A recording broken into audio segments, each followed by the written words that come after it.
आपकी जानिब आना चाहूंगा। सर, फैसला आ चुका है, आपसे सबसे पहले तो ये जानना चाहूंगा, एक्सपेक्ट कर रहे थे आप इसी तरह का फैसला आएगा? जाहिर बात है कामरान, आपके साथ एक हफ्ते से तो यही फैसला मैं दोहरा रहा था, अगर आपको याद हो। जी सर। तो वो तो बात मेरे ख्याल में माजी हो गई, और अगर मगर चुनाचे हालांकि वो सारे हमारे तज्जिए में तो नहीं थे, क्योंकि एक बड़ा क्लियर नज़र आ रहा था पहले नून लीग के रद्द-ए-अमल से, और उसके बाद एक पूरी फ़िज़ा बनी हुई थी, और उसमें जब GIT की तरफ से FZE वाला मामला हुआ तो नवाज़ शरीफ साहब का इसके अंदर फंसना जो है वो काफ़ी लग रहा था, एक्सपेक्टेड था। दूसरी जानिब देखें, अब तो ये बात हो रही है, ये हम पहले से कह रहे हैं कि वकला की कॉम्पिटेंस की बात नहीं है मेरे ख्याल में। सलमान अकरम राजा साहब के बारे में कोई दो राय नहीं है कि वो बहुत ही कॉम्पिटेंट लॉयर हैं, लेकिन जब मामला आपका कानूनी मुकदमा वीक होता है तो फिर जो आप ब्रीफ देते हैं अपने वकला को वो भी वीक होता है।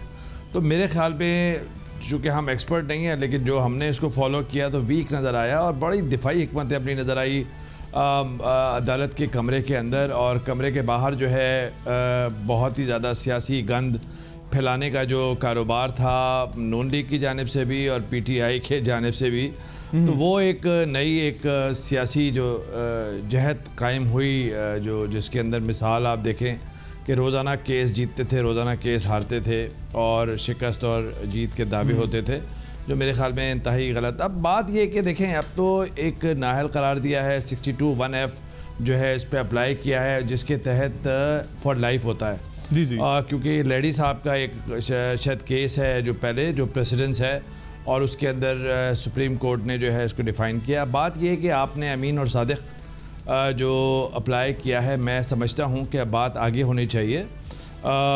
ये 62, 63 जो है, ये जो इस्लामिक इंजेक्शन जो हैं ये इंट्रोड्यूस थे ज़ियाउल हक, जो साबिक फ़ौजी आमिर जो थे इस मुल्क के अंदर, और ये हम बहस करते रहे हैं कि 18th अमेंडमेंट का वक्त आया तो नून लीग ने अपोज़ किया पाकिस्तान पीपल्स पार्टी के प्रपोज़ल को, और इसको कहा कि आप अपने डाकुओं चोरों को बचाना चाहते हैं।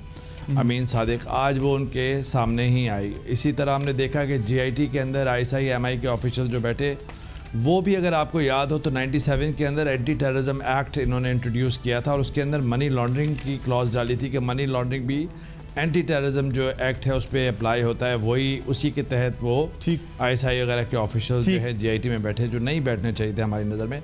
अब बात यह है कि अब तो देखें पूरे ख़ानदान का सियासी मुस्तकबिल दाव पे लगा हुआ है नवाज शरीफ साहब का, और बात होनी चाहिए कि अब उनकी जो एक पॉलिटिकल डायनेस्टी है वो कहाँ पर है।